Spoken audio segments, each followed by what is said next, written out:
এটা আমরা চাইনি, এবং আমরা যেহেতু আপনার আইনগতভাবে বলা আছে যে তাদের কার্যক্রম নিষিদ্ধ, সেইভাবেই এটাকে দেখা হবে সব জায়গায়।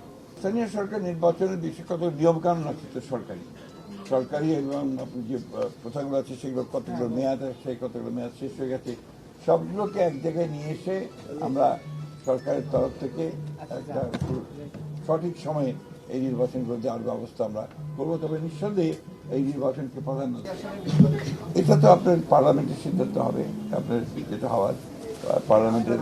এটা তো আপনারা সবসময় জানেন যে তাদের জনগণের সঙ্গে সম্পৃক্ততা থাকতে হবে, রাজনীতির সঙ্গে সম্পৃক্ত, দলের সঙ্গে সম্পৃক্ততা থাকতে হবে। আমাদের দলের পক্ষ থেকে যারা দলের সঙ্গে সম্পৃক্ত আছেন তাদেরকে প্রাধান্য দেওয়া হবে। এটা এখনই কিছু বলা যাবে না, আমি সেরকম কোনো সিদ্ধান্ত হয়নি। এটা আমরা চাইনি, এবং আমরা যেহেতু আপনার আইনগতভাবে বলা আছে যে তাদের কার্যক্রম নিষিদ্ধ, সেইভাবেই এটাকে দেখা হবে সব জায়গায়। চাষ যে আগামী যদি কখনো ইতিহাস লেখা হয় গণতন্ত্রের আন্দোলনের সংগ্রামের, সেই সময় আপনাদের যে অবদান, সেই অবদান সেখানে লিপিবদ্ধ থাকবে।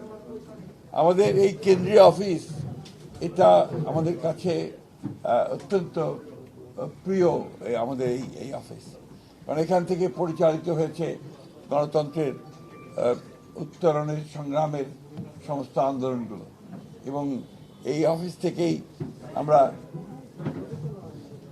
আমাদের নেত্রী, দেশনেত্রী বেগম খালেদা জিয়া, যিনি আমাদের ছেড়ে চলে গেছেন, তার নেতৃত্বে, তার সভাপতিত্বে আমরা এর অফিসের সামনে বহু সভা করেছি, যেগুলো জনগণকে অনুপ্রাণিত করেছে গণতান্ত্রিক আন্দোলনে ঝাঁপিয়ে পড়ার জন্য।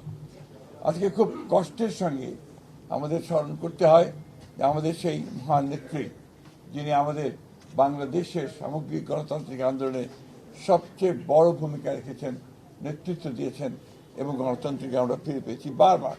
91 সালে সেই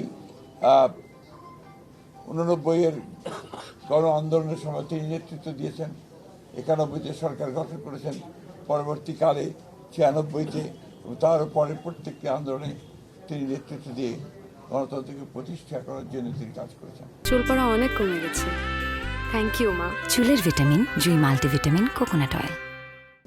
এবং তাকে সেই জন্যই আমরা বারবার স্মরণ করি, এবং আমি যে বিশ্বাস করি যে দেশনেত্রী বেগম খালেদা জিয়া শুধু বাংলাদেশ নয়, আমাদের এই